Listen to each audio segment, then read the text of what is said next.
comedian. Well, they call me the Joker. Well, I got a joke for you. I'm gonna tear you a new asshole.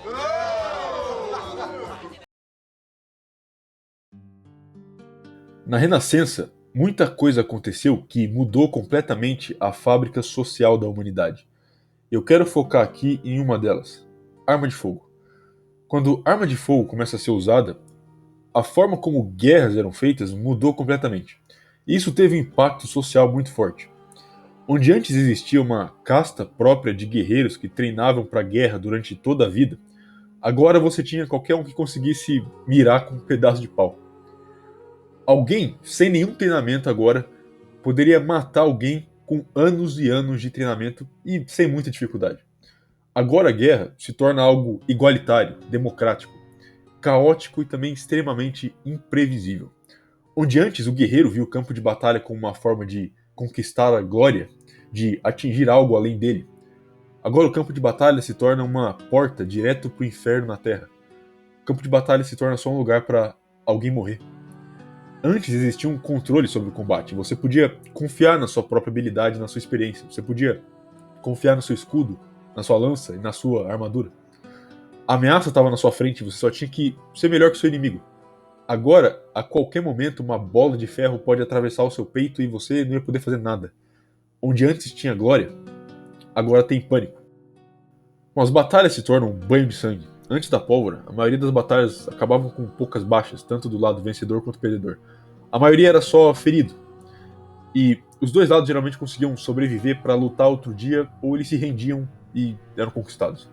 Poucas vidas eram perdidas. Depois da pólvora, toda batalha passa a ser muito mais fatal. Vencer uma batalha muitas vezes nem significa muita coisa, porque os dois lados iam perder muitos soldados, iam ter muitas baixas, os exércitos iam começar a deixar muito mais corpos por onde eles passavam. Às vezes, se render, às vezes ir embora era mais fácil do que ganhar uma batalha. Era melhor do que ganhar uma batalha. Muito menos gente ia morrer. Isso mudou toda a estrutura dos exércitos. E tudo relacionado a eles. Agora qualquer um podia lutar.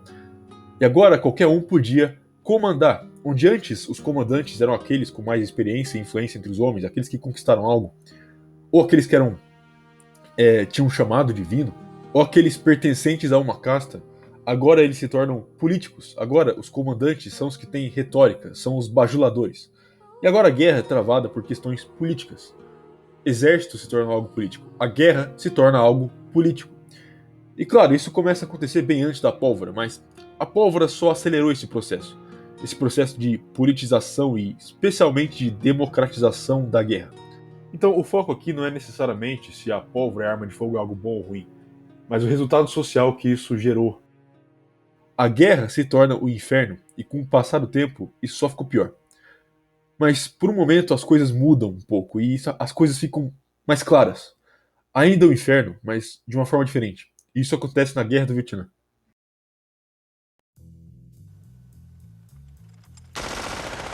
Na Guerra do Vietnã aconteceu algo muito interessante. E para entender esse fenômeno que eu vou te mostrar, primeiro a gente precisa entender a mentalidade do soldado americano nessa guerra.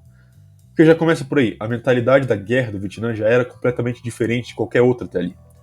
Comparando, por exemplo, a visão do soldado americano no Vietnã e a do soldado americano na Segunda Guerra Mundial, já fica bem claro. O soldado americano na Segunda Guerra se enxergava como um herói, como um salvador. Os alemães eram o inimigo, o mal supremo, os americanos estavam ali se sacrificando para salvar o mundo dos terríveis alemães. E essa é a questão. Até o Vietnã, toda a guerra tinha pelo menos na cabeça daqueles que estavam lutando um motivo maior, mesmo que fosse fabricado. Eles entravam naquele inferno por alguma razão, para proteger o mundo, para proteger sua nação, para proteger sua fé, seja lá o que for. Até o Vietnã, o soldado tinha uma razão que é, entre aspas, real. Pelo menos real para que ele arrisque sua vida naquele inferno. Mesmo que essa razão, por muitas vezes, tenha sido algo implantado na cabeça deles, algo completamente fabricado, propaganda. Mesmo que tenha sido por propaganda, eles tinham algo para se agarrar. Mas na Guerra do Vietnã não teve nada disso. A propaganda foi fraca demais, ninguém enxergava os Vietcongs como um mal gigantesco na Terra, ninguém enxergava o Vietnã como uma terra precisando de salvação. A única propaganda que funcionou, e só por um tempo, era de que os americanos estavam ali lutando contra o comunismo. Só que depois de alguns anos, ninguém mais acreditava nisso. Pela primeira vez os soldados estavam indo para a guerra sem motivo nenhum na cabeça deles. eles passam a ter que criar o motivo. Se você perguntasse para algum soldado americano do Vietnã por que ele estava ali, a resposta ia variar muito. Eu não tinha nada melhor para fazer, era ir para a guerra ou ir para a cadeia. Vim aqui para fugir dos meus pais. Eu vim aqui porque eu não queria ir para a faculdade. Enfim, nenhum deles tinha uma motivação real para essa guerra. O soldado americano na Segunda Guerra achava que estava dando sua vida para salvar o mundo. O soldado do Vietnã nem sabia porque ele estava ali. E essa falta de motivo, essa falta de razão, criou uma dinâmica muito interessante no Vietnã. Por exemplo, muita coisa que aconteceu dentro do exército americano foi escondida pelo Pentágono durante a guerra, e alguns anos após a guerra também. O Pentágono chegou até a proibir alguns livros, alguns filmes e alguns até documentários que falassem dessas coisas. As principais coisas eram fogo amigo, uso de drogas pesadas, principalmente de alucinógenos, deserção e fragging. Fragging, para quem não sabe, era propositalmente matar algum companheiro, geralmente um oficial, e tentar fazer parecer que foi um acidente usando uma granada no meio do combate. Por isso o nome fragging. E conforme a guerra foi se arrastando, essas coisas só aumentaram. E essas coisas raramente aconteciam em guerras antes. O uso de alucinógenos até era usado por alguns povos na guerra. Deserção sempre existiu, mas era muito pouco. Agora, fogo amigo e fragging, especialmente fragging, foi algo inédito. Nunca na história, até onde se sabe, você teve soldado matando seus próprios companheiros de propósito. Agora, como foi a guerra do Vietnã retratada depois, principalmente pela cultura popular? Se você assiste qualquer filme sobre isso, você vai perceber que quase nunca os, entre aspas, inimigos são os Vietcongs. Geralmente nem tem inimigos nesses filmes. Claro, os americanos eles estão matando e morrendo contra os Vietcongs, mas eles nunca são o foco, mesmo sendo o outro lado dessa guerra. Você nunca tem personagens vietnamitas ou algo do tipo, eles sempre são só o que se chama de plot device, para que aconteça algo na história do filme. Diferente de outras guerras, nunca é explorado a relação dos soldados americanos com os Vietcong. Porque essa é a questão, a relação deles era só isso, matar ou morrer. Mas agora a relação dos americanos com os americanos é o que é explorado. Porque o que aconteceu foi que, entre os americanos, surgiu uma diferença muito grande da reação que eles tinham à guerra. E dá pra dizer que essa diferença foi o resultado de todas as brigas entre os soldados e o que levou ao que aconteceria do fragging.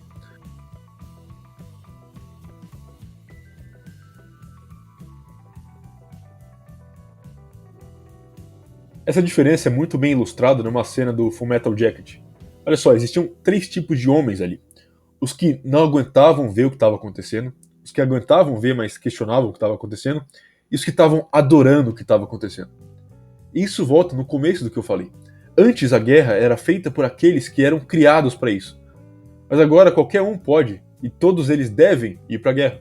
A guerra passa a ser muito mais democrática. A questão é que, até o Vietnã, isso foi ofuscado pelo heroísmo da guerra. Mas tira o heroísmo e a guerra se torna o Vietnã. Uma guerra onde cada um luta por si mesmo. Alguns só querem ir embora, alguns só querem matar e alguns só querem chorar. O Vietnã é o resultado inevitável da guerra democrática.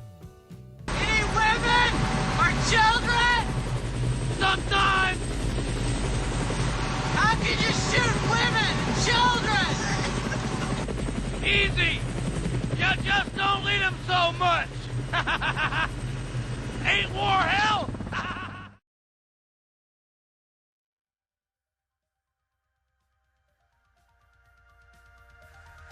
O princípio fundamental subjacente a todas as justificativas da guerra, do ponto de vista humano, é o heroísmo. A guerra, segundo este, oferece ao homem a oportunidade de acordar o herói adormecido dentro dele. A guerra rompe a rotina da vida confortável e, por meio das suas severas provações, favorece um conhecimento transfigurante da vida, vida em função da morte. No momento que o indivíduo consegue viver como herói, mesmo que no final da sua vida terrestre, pesa infinitamente mais na balança de valores do que uma existência prolongada gasta monotonamente consumindo entre as trivialidades das cidades. De um ponto de vista espiritual, estas possibilidades compensam as tendências negativas e destrutivas da guerra que são tendenciosamente destacadas de forma unilateral por pacifismo materialista. Guerra faz alguém perceber a relatividade da vida humana e assim a lei de uma mais que vida. Então a guerra sempre tem um valor antimaterialista, um valor espiritual. Isso é um trecho do Metafísica da Guerra, do Julius Evola. E essa é a questão. Para a grande maioria dos soldados do Vietnã não existia nenhum heroísmo, só existia o pacifismo materialista. Exemplo disso são os soldados que escreviam Make Love, Not War no capacete. Do mesmo jeito, ainda existiam aqueles que buscavam o heroísmo, mesmo que por um motivo individual. E você teve do mesmo jeito os soldados que escreviam o oposto no capacete, Make War, Not Love. Para o guerreiro real, a guerra é o caminho do heroísmo para atingir algo além dele. Volta naquela frase, melhor viver um dia como leão do que 100 anos como uma ovelha. A guerra democrática fez com que no Vietnã colocassem leões e ovelhas para lutar lado a lado. E ainda pior, não deram nenhum motivo para os leões e nem para as ovelhas. E muito menos deram um líder para eles. Mas ainda assim, os guerreiros que estavam ali, mesmo que não sendo a maioria, buscaram o heroísmo. Eles entraram em helicópteros e eles foram atrás do heroísmo. O helicóptero, quase que um símbolo de algo do passado, de algo que já aconteceu antes, só se repetindo. Isso enquanto uns se matavam. De um lado, o cara gritando e atirando com uma M60, tentando matar um Vietcong, e do outro, o cara planejando matar o oficial com uma granada e fazer parecer um acidente. De um lado, um grupo rindo enquanto tudo explode, e do outro, um grupo chorando. Isso foi o Vietnã. Um lado de heroísmo e um lado de democracia.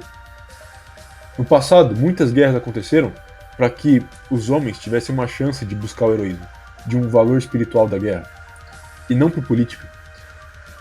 E essa foi a dinâmica do Vietnã. Uma guerra iniciada por política e que, pelo caos, se torna uma guerra onde alguns, por falta de um objetivo, começam a instintivamente buscar o heroísmo, da mesma forma como um guerreiro de 1000 anos antes teria feito.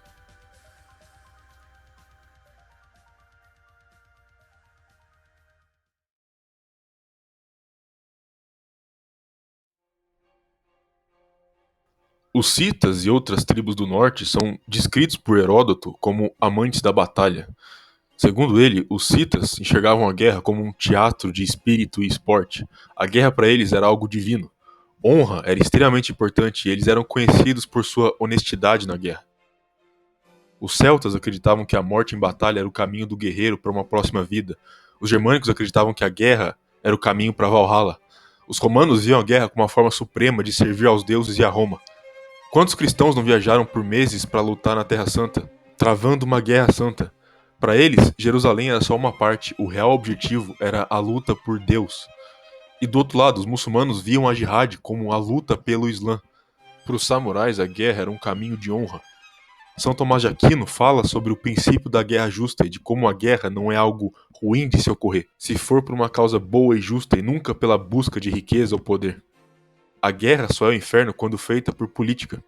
Então talvez a culpa seja da política e não da guerra.